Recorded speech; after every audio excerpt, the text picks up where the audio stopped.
श्री जगदम्बा महारानी की धर्म की जय हो। अधर्म का नाश हो। प्राणियों में भावना हो। विश्व का सनातन धर्म की जय हो। नहीं, ऐसा लगता है कि मुझे जोर से बोलना है तभी आप जोर से बोलेंगे। हाँ, ऐसा कुछ है क्या? आप इतने सारे हैं, आपकी आवाज तो गूंजना चाहिए। धर्म की अधर्म का प्राणियों में विश्व का गौ माता की गौ हत्या सनातन धर्म की सनातन धर्म की सनातन धर्म की। मुझे थोड़ा सा आप विश्राम दें और आप अपना वॉल्यूम बढ़ा लें। जयकारा जितनी जोर से करेंगे उतनी जल्दी जिस चीज का जयकारा कर रहे हैं वो होगी।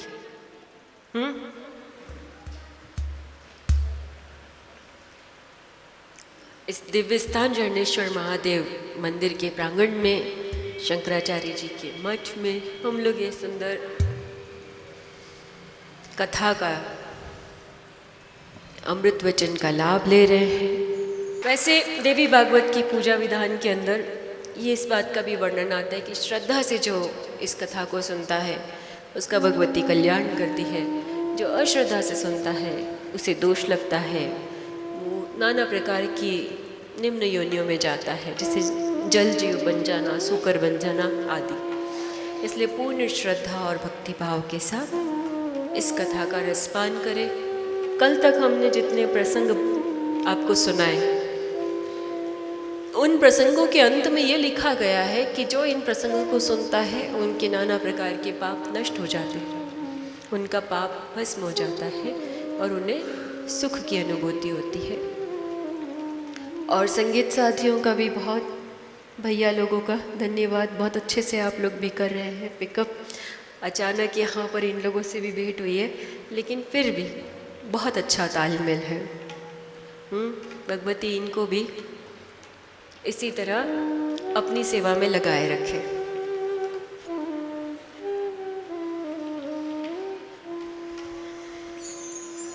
कल हमने कहा था आज आपको एक खास बात बताएंगे हनुमान जी के बारे में। वैसे तो यहाँ कथा आंगन में हनुमान जी को रोज याद किया जाता है, हनुमान चालीसा होती है, लेकिन हनुमान जी को याद करने के पीछे विशेष कारण है।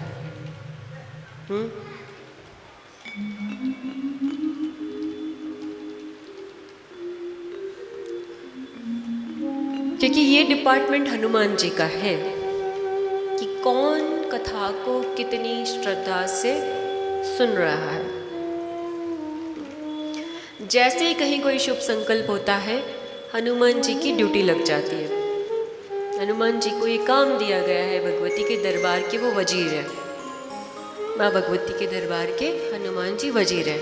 और उनका काम है कि जैसे ही कोई शुभ संकल्प करे या शिव संकल्प जिसे हम कहते हैं वो करे, वे तुरंत वहाँ उसके साथ चले जाते हैं, उसके पास चले जाते हैं और उसे भी देखते हैं और बाकी लोगों को भी देखते हैं कि कौन कितनी तन्मयता के साथ, कितनी श्रद्धा के साथ, कितनी भक्ति के साथ भगवान के काज में लगा है और किस विचार से लगा है। कोई दिखावे के लिए कर रहा है कि कोई सच में कर रहा है, कोई स्वार्थवश कर रहा है, कोई निस्वार्थ सेवा कर रहा है। ये सारा डिपार्टमेंट हनुमान जी का है। कोई और आपकी सेवा को, आपकी मग्नता को, आपकी श्रद्धा को देखे ना देखे, समझे ना समझे, लेकिन हनुमान जी अदृश्य रूप में सतत ये देख रहे हैं, क्योंकि जहाँ भी राम काज होता है वो तुरंत चले जाते हैं।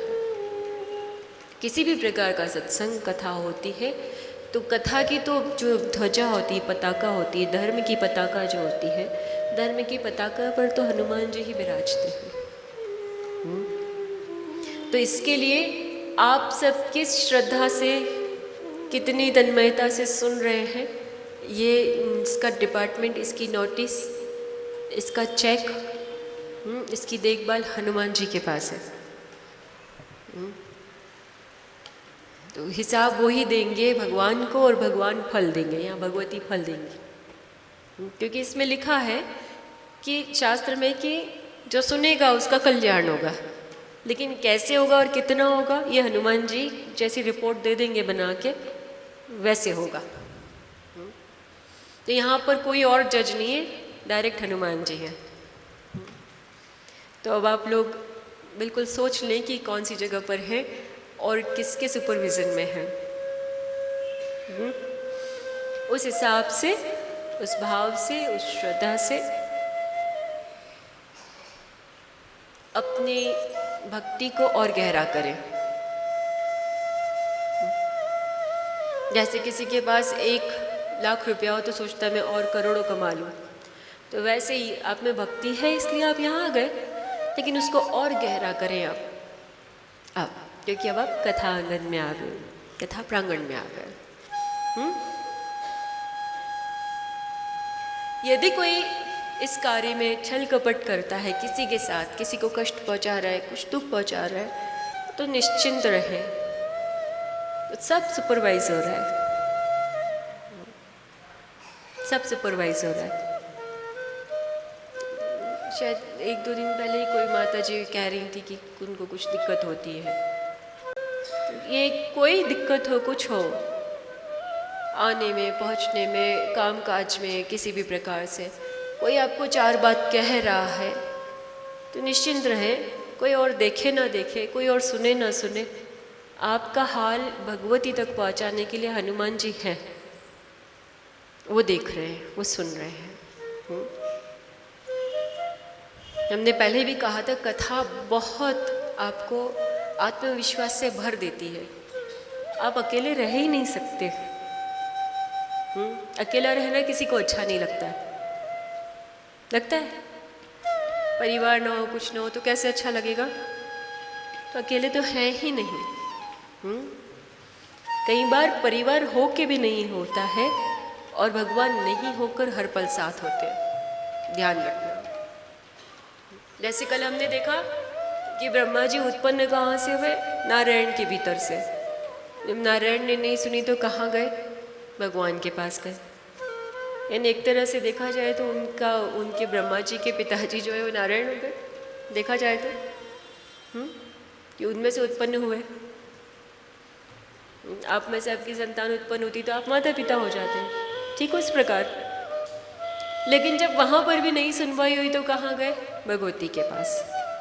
ठीक उसी प्रकार परिवार साथ दे ना दे, परिवार किसी भी स्थिति में हो, भगवान हर पल हमेशा साथ देते हैं। चाहे आपने अच्छा किया चाहे बुरा किया, भगवान साथ देते हैं। शर्त है कि श्रद्धा आपकी परिपक्व हो, मजबूत हो। और वैसे भी अब तो कल से जो है लाला आएगा कथा में, तो वो श्रद्धा से, भक्ति से ओत-पोत है। चंचल है, बालपन है। यहाँ तो अभी भगवती है तो अभी लाइफ स्टाइल सिखा रही है सबको कि देखो ऐसे से है, ये राक्षस ऐसे करता है और ये देव ऐसा करता है, इनसे सीखो, इनसे समझो। ऋषि मुनियों ने ये सारी कथाएं यहाँ इसीलिए रखी कि इनको देख के, इनको समझ के हम सीख लें कि हमें कहाँ क्या करना है। बाकी कथा सबको पता है। दुर्गा सप्तशती आप लोग हमेशा पढ़ते पढ़ाते होंगे, यह सबको पता है। आप आरती गाते हैं जय अम्बे गौरी, तो उसमें मधु कैटअप को मारा, सब कुछ उसमें आ ही जाता है शॉर्ट में। स्तुति में तो यही सब आता है। तो इस चीज़ का ख्याल रखें कि कोई और देखे ना देखे, भगवान देख रहे हैं और उनके पास सारा रिकॉर्ड है आपके अच्छे कर्मों का, आपके सुख का, आपके दुख का।